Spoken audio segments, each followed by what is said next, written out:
tal, familia? Dios te bendiga. Gracias por unirte a estudiar la palabra de Dios. Estamos iniciando trimestre, lección número 1 para esta semana. Vamos a estudiar 13 temas relacionados justamente a el Éxodo. Así que este libro impresionante, un libro de liberación, protección de parte de Dios para con sus hijos, vamos a extraer importantes enseñanzas que van a ayudarnos a continuar nuestra lucha espiritual. Todos esos retos que parecen imposibles muchas veces, bueno, con el poder de Dios se pueden lograr. Para esta semana el título de la lección es Opresión, el trasfondo y el nacimiento de Moisés. Vamos a estudiar a partir del capítulo número 1, ahí pues cómo nació Moisés, qué misión iba a llevar este hombre, cómo Dios lo protegió desde su nacimiento. Bueno, quédese conmigo, ya casi iniciamos.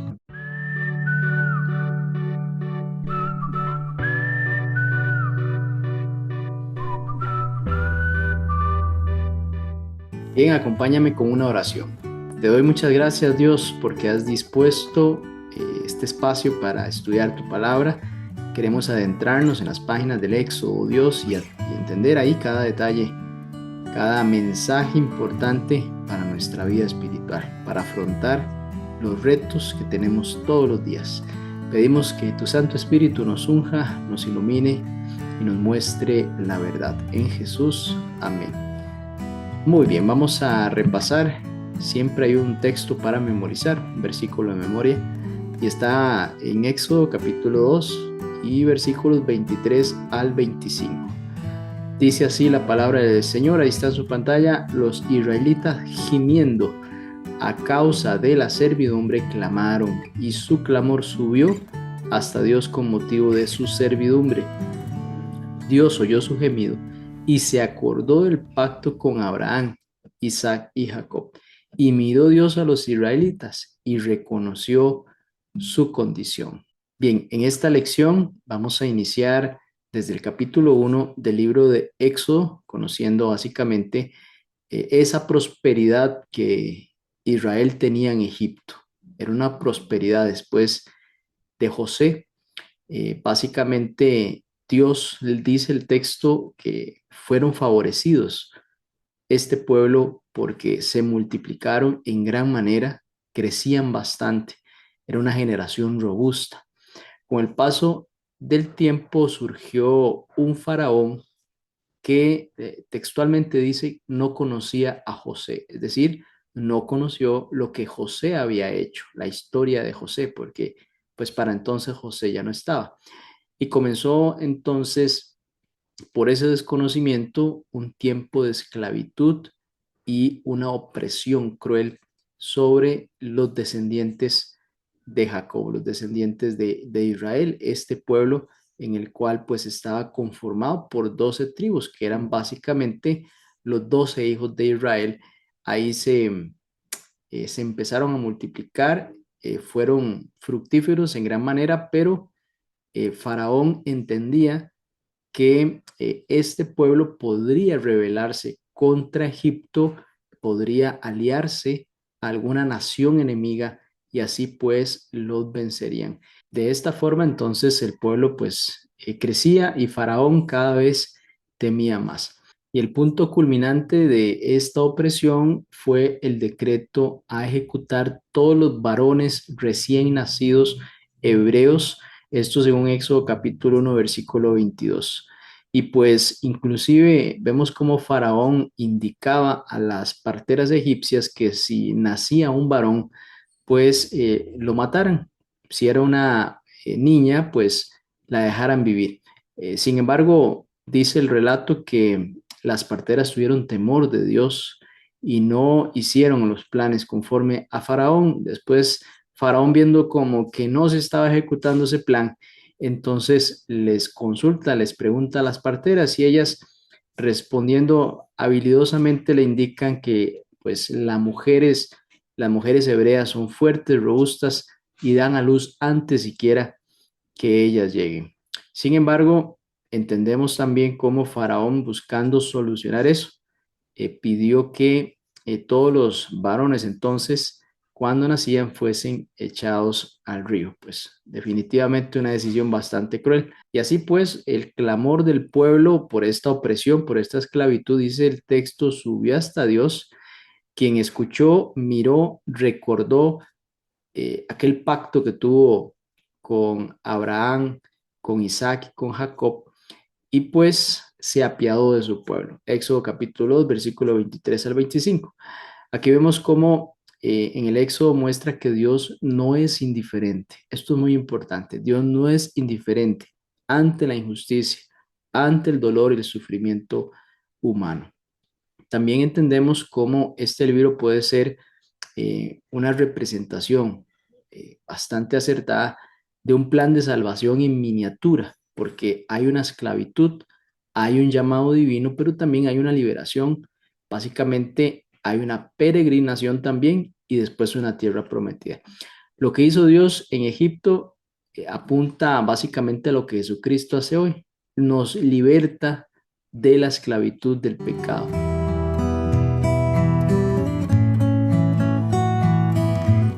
Bueno, vemos cómo esta historia comienza con un recordatorio del favor divino. En este caso, los israelitas fueron bendecidos en Egipto, crecieron en número y también en prosperidad, pero se levantó este nuevo faraón que simplemente desconoció ese pasado y especialmente lo que José había hecho por Egipto, y pues esto marcó radicalmente la situación de los hebreos en esta nación extraña.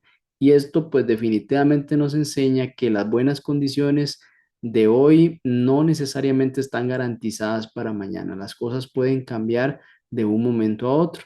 También que el favor humano es inestable porque vemos cómo mientras estuvo un faraón que se acordaba y sabía de las cosas que había hecho José por su pueblo, pues el pueblo estaba bien, pero llegó uno que simplemente desconocía, no le interesaba esta situación y pues la situación cambió para mal. Solo la fidelidad de Dios es algo constante. Nunca tampoco debemos de dar sentadas las bendiciones del pasado, nunca debemos de dar por sentado lo que hemos recibido allá atrás como una bendición. Los egipcios olvidaron esta historia de cómo José les había ayudado y eso también puede pasar a nivel personal, a nivel social, a nivel de iglesia. Cuando nosotros olvidamos las bendiciones pasadas o pues a quienes Dios usó para darnos también esas bendiciones, abrimos esa puerta a la ingratitud, hasta la injusticia y posiblemente al sufrimiento. Dios sigue trabajando en medio de la opresión. Vemos cómo este pueblo pasó mucho tiempo en sufrimiento, pasó mucho tiempo en opresión, y este pueblo pues básicamente fue esclavizado después de allí. Cuanto más los oprimían, era algo muy interesante, dice la palabra de Dios, más se multiplicaban y crecían, según capítulo 1 y versículo 12. Este principio muestra que la aflicción como tal no limita el poder de Dios. Nosotros podemos limitarnos en ese momento, pero eso no limita a Dios de poder hacer cosas impresionantes. También que la fidelidad divina no va a depender de las circunstancias externas. Aquí estaban sucediendo muchos elementos. Había un faraón, había una nación que estaba creciendo enormemente. Era una nación temida también. Había un líder, había toda una organización de quienes dirigían esa nación y aquí el pueblo de Dios era el más afligido, el más oprimido. Y vemos cómo a pesar de esas circunstancias externas a uno mismo, pues no limitan que Dios haga grandes cosas en nuestras vidas. Dios puede inclusive usar la adversidad para cumplir sus propósitos, herramientas que posiblemente usted y yo ni nos imaginamos, así Dios está utilizando para dar liberación en un proceso de angustia. Aquí vemos también cómo esta historia, la historia del Éxodo, es una advertencia y a su vez, pues podemos definirla como una esperanza. ¿Por qué una advertencia? Bueno, no debemos de confiar ciegamente en situaciones favorables ni en las alianzas humanas. Esas pueden cambiar con el tiempo o con un nuevo liderazgo. Cuando creímos que estábamos sólidos en alguna situación, pues algo cambió y la situación también cambió para nosotros. También, pues, es símbolo de esperanza. ¿Y por qué? Bueno, aunque las condiciones empeoren, especialmente para un hijo de Dios, Dios no abandona a su pueblo. Esta, podemos decir que la redención puede comenzar incluso en medio de la oscuridad más profunda. Cuando el pueblo cada vez más sentía esa opresión, bueno, podemos decir que más cercana estaba la liberación. Por eso, momentos pues muy oscuros son también oportunidades de Dios para traer liberación, para demostrar su poder. Vemos que aquí el surgimiento de un faraón que básicamente no conocía a José, nos recuerda que pues la memoria histórica es esencial para varios aspectos: la gratitud, la justicia y la fe. Nosotros debemos de recordar la fidelidad de Dios que se ha manifestado en el pasado.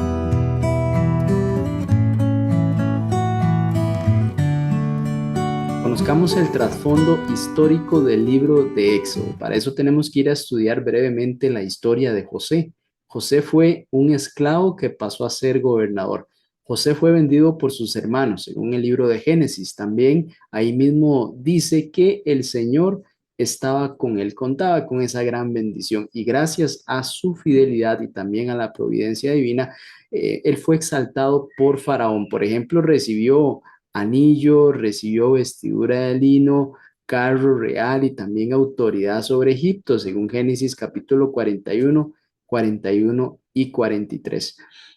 Claves de su éxito, ¿cuáles pudieron haber sido? Definitivamente su fe firme en Dios. Era un hombre inamovible.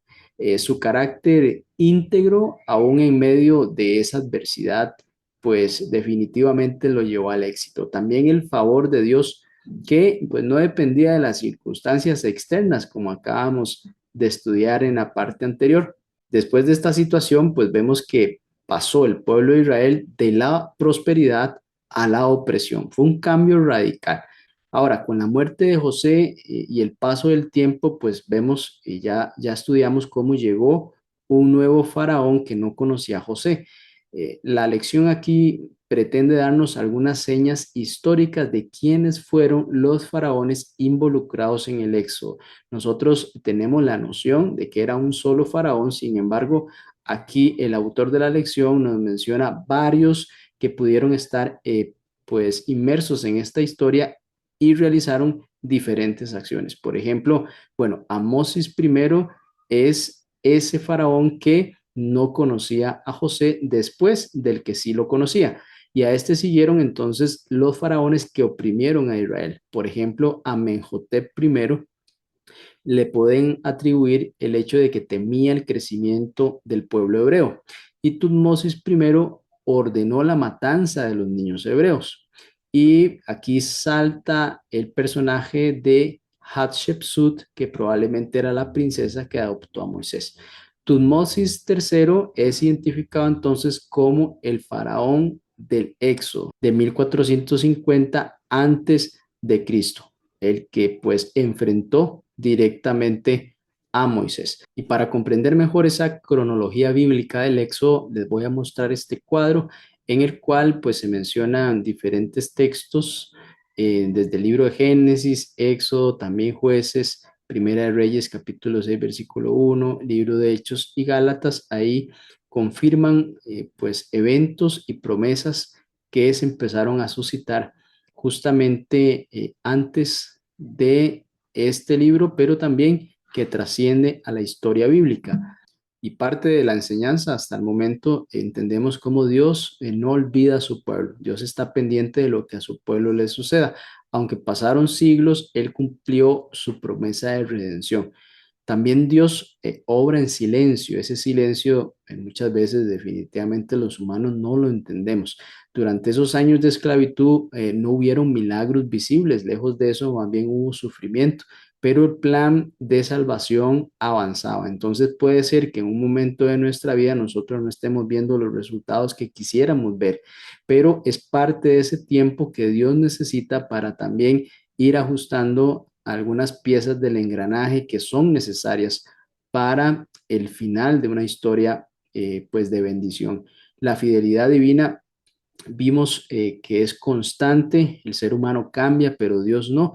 Ese poder opresor de Egipto no impidió que Dios levantara un libertador y obrara su propósito. Y vemos cómo Dios utiliza personas para sus propósitos. Él también puede hacer milagros en momentos en los que simplemente pues el ser humano no puede hacer más, pero escoge personas, escoge instrumentos que llegan a ser poderosos en las manos de Dios. También ese carácter de Dios brilla en la historia. La escritura revela que Dios es justo, paciente y poderoso para salvar. Entonces, aunque los registros históricos, familia, no siempre nos proveen todos los detalles, pues aquí la Biblia sí nos enseña siempre, busca enseñarnos lo esencial. Dios es fiel, presente y soberano, incluso cuando las circunstancias parecen opuestas o muy adversas. En cada etapa de la historia, desde el ascenso de José hasta la esclavitud y la liberación de Israel, Dios mantuvo su pacto porque Dios es fiel a su palabra. Esa es la esperanza que también hoy sostiene al pueblo de Dios.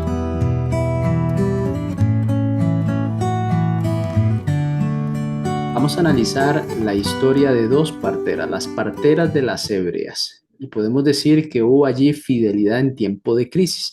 Vamos a analizar al menos cuatro aspectos de estas dos mujeres. El primero podemos definirlo como un acto de resistencia con nombre propio, porque mientras el faraón no tiene nombre, pues su orgullo y su rebelión básicamente lo deshumanizan, las parteras sí, son nombradas Cifra y Fua. Éxodo capítulo 1, versículo 15. Ahí están los nombres registrados de estas dos mujeres egipcias. En la narrativa bíblica, pues nombrar a alguien es darle dignidad y también honra. Esto podemos decir, subraya que para Dios, dos mujeres humildes que temen al Señor son más relevantes que el monarca poderoso de la tierra, el faraón. Así que vemos que a estas dos mujeres se les da importancia en la palabra de Dios porque temieron al Señor. Y como aspecto número dos, podemos decir que el primer genocidio planificado contra el pueblo de Dios se presentó acá. Este decreto de matar a los varones hebreos, cuando ellos nacían, pues representa ese primer intento de eliminar la descendencia prometida. Entonces, esta medida no era un tema racista o político, o también, pues, por un tema de cantidad de personas en el reino. Esto entendemos claramente que tenía un profundo trasfondo espiritual porque al final aquí Satanás lo que pretendía era interrumpir el plan de redención a través del linaje de Israel. Así que vemos que este intento que se iba a materializar en la matanza de estos niños, pues era un intento también de evitar que el linaje de Israel avanzara para justamente la llegada del Mesías. Como aspecto número tres, vemos que el temor de Dios está por encima del temor al hombre. Es un principio bíblico y eso justamente tuvieron estas dos mujeres, Cifra y Fua temían a Dios. Y por ello, entonces desobedecieron el mandato de Faraón. Esto es algo impresionante, desobedecer un mandato directo del faraón prácticamente era una sentencia de muerte, pero estas mujeres prefirieron pues honrar su conciencia, el Espíritu Santo trabajaba en ellas y entendían pues que esto no estaba bien, así que decidieron ir en contra de este mandato directo del faraón y su fidelidad entonces pues no dependía de una teología tal vez ahí profunda que tuviesen ni una revelación necesariamente espectacular, sino mucho venía del conocimiento que las madres hebreas le iban transfiriendo a ellas también, pero también de una conciencia recta, una reverencia sincera por el Creador. En algún momento ellas escucharon de ese Dios creador en esos eventos de atender esos nacimientos y pues el Espíritu Santo trabajó en ellas para no ser parte de los planes malvados del faraón, sino más bien fueron en contra. A pesar de que después el faraón buscó otros medios para que eso fuese posible, ellas no participaron de esa decisión. Vemos cómo este principio se refleja en Hechos capítulo 5 versículo 29, donde dice, es necesario obedecer a Dios antes que a los hombres. Es algo que aplica también a nuestros días y más adelante en la historia esta declaración, este principio tomará mayor relevancia. Y como aspecto número 4, podemos decir que Dios recompensa la fidelidad en lo oculto. Estas dos mujeres humildes, con una tarea muy importante pero sencilla, trascendieron en la historia bíblica y quedaron en los registros bíblicos para la enseñanza de nosotros en nuestro tiempo. Eso es increíble. Dios bendijo también a estas parteras, según Éxodo capítulo 1, versículo 20 al 21, porque aunque eran mujeres sin poder ni posición, fueron honradas con familia y descendencia.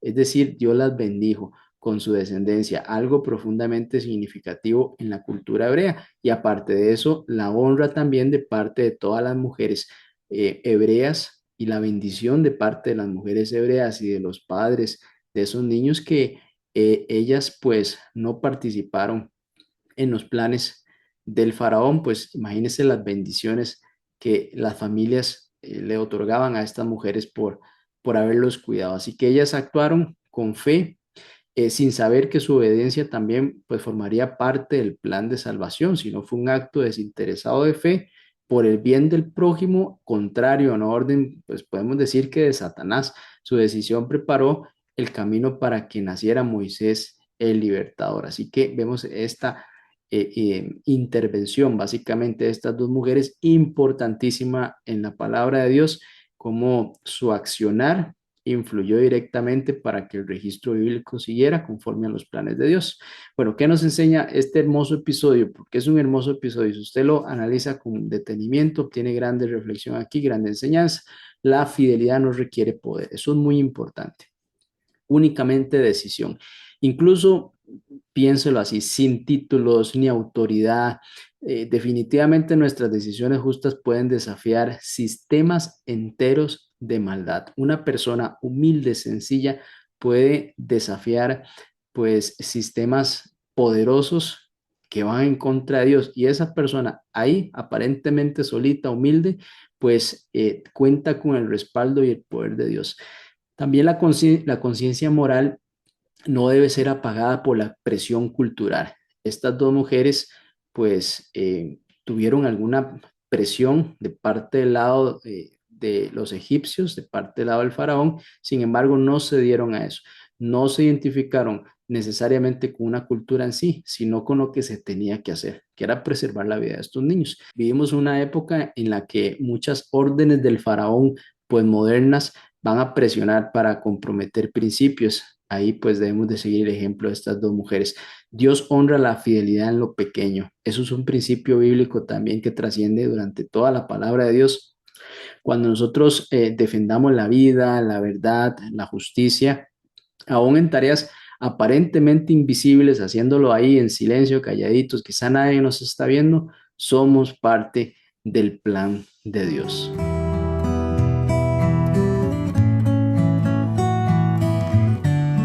Analicemos unos aspectos del nacimiento de Moisés. Podemos afirmar que fue un nacimiento bueno en tiempos oscuros.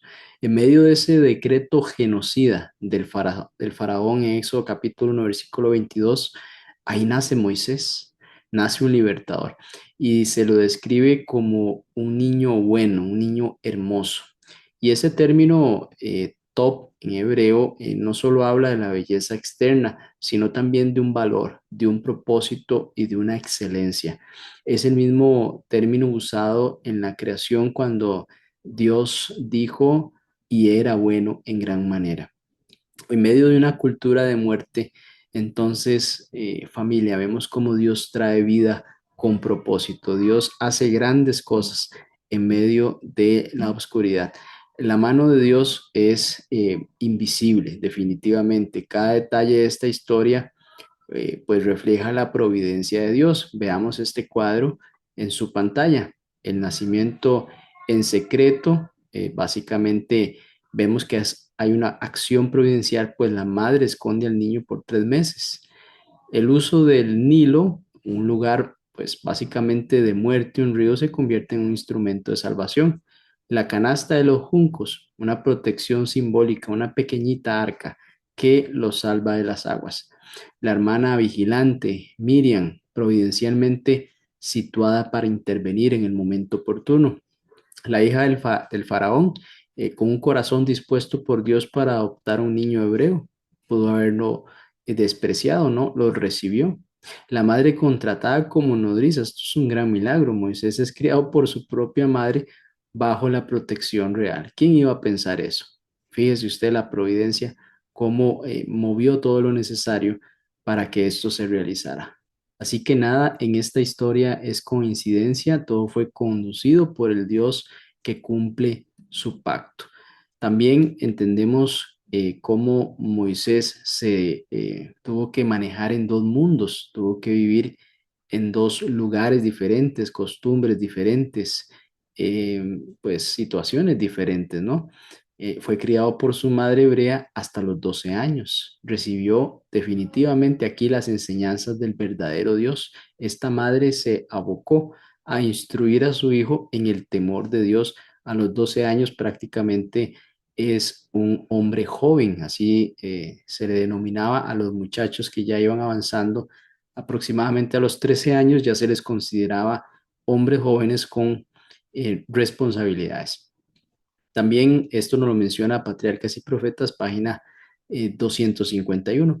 Luego fue instruido en toda sabiduría por los egipcios. En Hechos capítulo 7, versículo 22, menciona cómo fue un candidato a Faraón. También en página 242 de Patriarcas y Profetas nos hace esa mención también. Aunque esta educación, pues sí, fue prestigiosa porque definitivamente estaba en la élite del pueblo de Egipto, no le sirvió para el propósito divino, simplemente fueron enseñanzas que él, pues como cultura general, fue adoptando, pero Moisés tuvo que desaparecer en algún momento el orgullo y esa autosuficiencia aprendidos en Egipto, porque era una enseñanza que básicamente él había sido entrenado para ser un faraón. Imagínense la posición que iba a ostentar, en este caso Moisés, y pues entendemos que las costumbres o las enseñanzas para llegar a ser un faraón, pues tenían que ser diferentes a las de cualquier otro. Vemos también cómo Dios obra en los momentos más oscuros. Esto hemos hecho un énfasis durante esta lección porque el nacimiento de Moisés fue en un contexto de desesperanza nacional. Básicamente había un dolor profundo, había pues un futuro bastante malo, mucho negativismo en lo que se refería al futuro del pueblo hebreo, pero Dios ya estaba preparando ese libertador. Dios tiene un plan, un propósito y pues revela sus planes en los momentos que quizá pareciera a nosotros ser los más oscuros. Esto nos enseña que la fidelidad divina pues precede a la manifestación visible del milagro. Cuando ya el milagro llega, pues definitivamente Dios había hecho una preparación para que también los corazones estuvieran dispuestos a ser impactados por ese milagro de la forma correcta. Nuestra vida tiene un propósito, debemos de creer eso. Posiblemente en algún momento hemos pensado lo contrario, no tengo un propósito en esta vida, pero sí tenemos un propósito en esta vida, aunque podamos estar atravesando por momentos muy tristes. Dios tiene un propósito y el propósito es perfecto cuando nosotros le permitimos que Él sea el que moldee nuestra vida. Moisés no parecía especial, pues a los ojos del mundo. Era otro niño más, otro bebé más condenado por el decreto de Faraón, pero para los ojos de Dios era apreciado, era portador de un plan redentor, iba a ser el libertador de su pueblo que, como dice la palabra, iba a librarlo con mano extendida, con brazo poderoso. Lo mismo puede ocurrir con nosotros. Dios puede utilizarnos para grandes cosas, debemos de creer eso. Aún así, cuando pareciera que estábamos descartados, siquiera para salir del común. Bueno, Dios puede utilizarnos para hacer grandes cosas. Ahorita también, pero en el futuro cuando la historia se pueda convertir más complicada.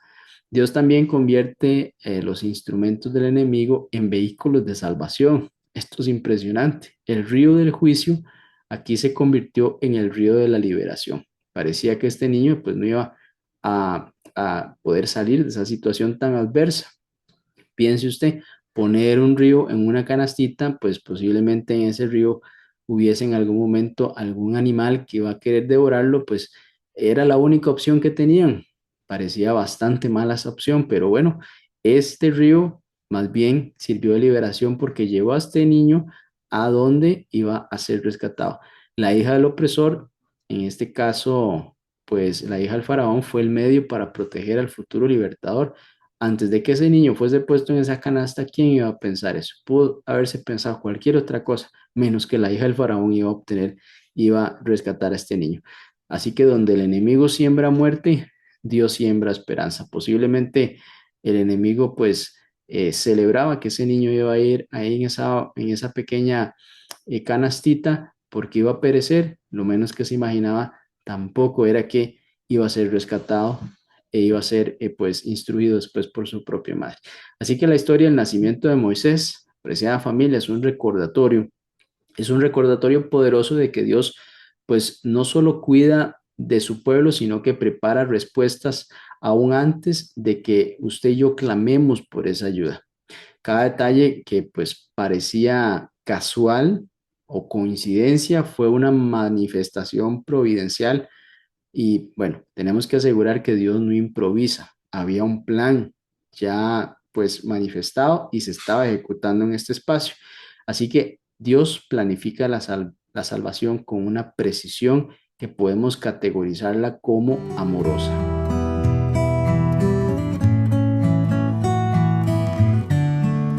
Ahora vemos cómo Moisés pasa de príncipe a fugitivo. Moisés fue educado en toda la sabiduría egipcia. Esa fue la intención definitiva de parte de la familia de Moisés. Se encontraba en una posición definitivamente privilegiada para ascender al trono. Pero aquí viene un pero muy importante. Decide visitar a su pueblo que estaba esclavizado, según el capítulo 2 y versículo 11, revelando que su identidad hebrea seguía viva.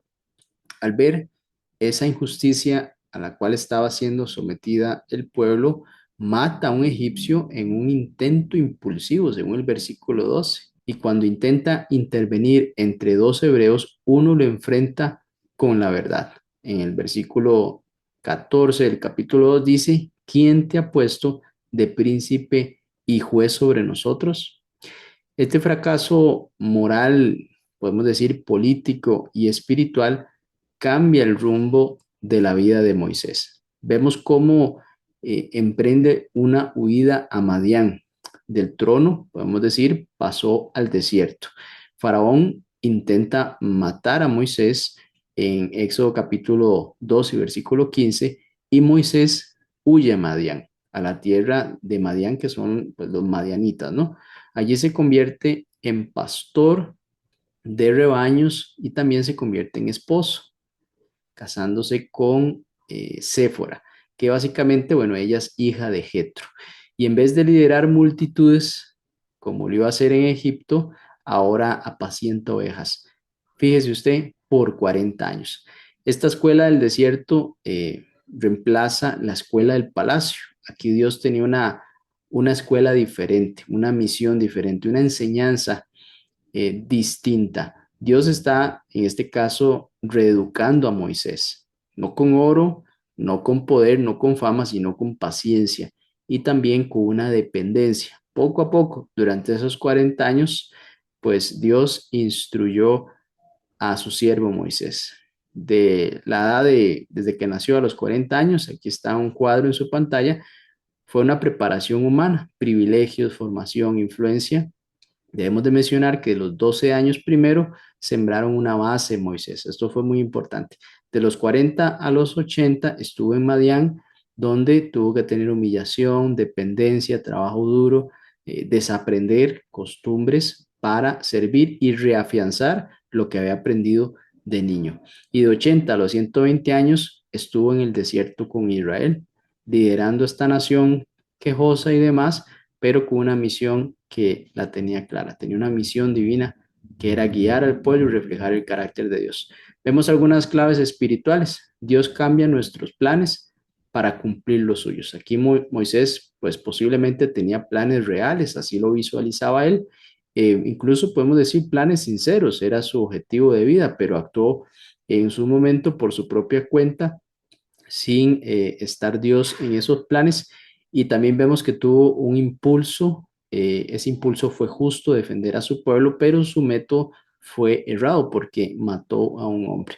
Dios entonces vemos que no descartó a Moisés por este error, sino que más bien lo reeducó y lo formó, porque ese accionar de matar a ese hombre por esa situación, pues básicamente era la educación egipcia que él había tenido. También los fracasos no cancelan el llamado. Ese aparente fracaso que tuvo Moisés en Egipto fue parte del proceso. No era el fin de algo, sino más bien parte del proceso. Dios usa nuestros errores como parte de nuestra formación si nos rendimos a Él, si deseamos que Él trabaje en nuestra vida. Ese desierto no fue un castigo, sino más bien fue una escuela. Quizá en el momento Él lo sintió así, pero realmente estaba aprendiendo cosas importantes, pero también estaba desaprendiendo. Ese carácter que fue implantado en Moisés vale más que la capacidad. Moisés era un hombre sabio, elocuente y fuerte, pero Dios necesitaba un hombre humilde. Eso era una característica que para entonces Moisés no tenía, así que Dios utilizó los métodos necesarios pacientemente para también enseñarle pues humildad a Moisés. A veces Dios nos lleva al desierto para forjar ese carácter que pueda sostener esa misión que está preparada para nosotros en adelante. Y también podemos decir que Dios escucha el clamor de su pueblo. Esto lo hemos mencionado anteriormente. Mientras Moisés era transformado, mientras Moisés estaba siendo instruido, el pueblo clamaba y Dios se acordaba de su pacto. Es decir, dos cosas pasaban aquí de forma paralela. El pueblo, que quizá no sabía lo que estaba pasando, aunque anhelaba un libertador, pues Dios estaba preparando ese libertador. Así que el clamor como tal, pues no quiere decir que Dios no esté respondiendo. Dios está trabajando, pero hay momentos en que hay un proceso que es necesario que se termine o llegue a cierto término. Quiere decir que esa liberación comenzó en el corazón de Dios antes inclusive de manifestarse en el mundo visible, en medio de esa aflicción bastante tangible del pueblo. Y a veces lo que creemos que es el fin de nuestros sueños es en realidad el punto de partida del propósito de Dios. Moisés tenía todo para triunfar según los estándares humanos, sabiduría, poder, posición, pero un acto impulsivo, una conciencia incómoda y una puerta que se cerró abruptamente lo empujaron al anonimato, al desierto, a empezar de nuevo. Dios no lo descartó, al contrario, lo llevó al silencio para formarlo, lo alejó del bullicio de la corte para hablarle en la quietud del desierto, porque el carácter que Dios necesita en sus líderes no se forma con aplausos, sino con paciencia, no con poder, sino con dependencia. Mientras Moisés desaprendía en Madián todo lo que el orgullo egipcio le había enseñado, el clamor de su pueblo subía al cielo. Y Dios, que nunca se olvida de sus promesas, tejía redención en lo invisible. Cuando Moisés pensaba que su historia había terminado, Dios recién estaba comenzando a escribir la verdadera. Quizá hoy sientas que tus planes se han interrumpido, que tus errores te han descalificado o que el lugar donde estás no tiene sentido. Pero si confías en Dios, Él usará cada desvío para guiarte al destino. El desierto no es un castigo, es un aula donde los libertadores aprenden a arrodillarse. Porque el verdadero liderazgo no nace del trono, sino del encuentro con Dios. Y los mayores llamados empiezan cuando dejamos de correr por nuestros planes y comenzamos a caminar con los de Él. Finalicemos con una oración. Te damos gracias, Señor, por esta hermosa explicación de tu palabra. Gracias porque entendemos mejor los propósitos divinos, porque utilizaste a Moisés tu siervo y toda la historia alrededor de esto con un solo propósito: traer liberación a tu pueblo y también traer la libertad del pecado para nosotros. Gracias por ese hermoso plan de redención consumado hasta nuestros tiempos. Te damos la gloria y la honra en el nombre de Jesús. Amén. Bien, te espero la próxima semana, si Dios así lo permite. Hasta pronto.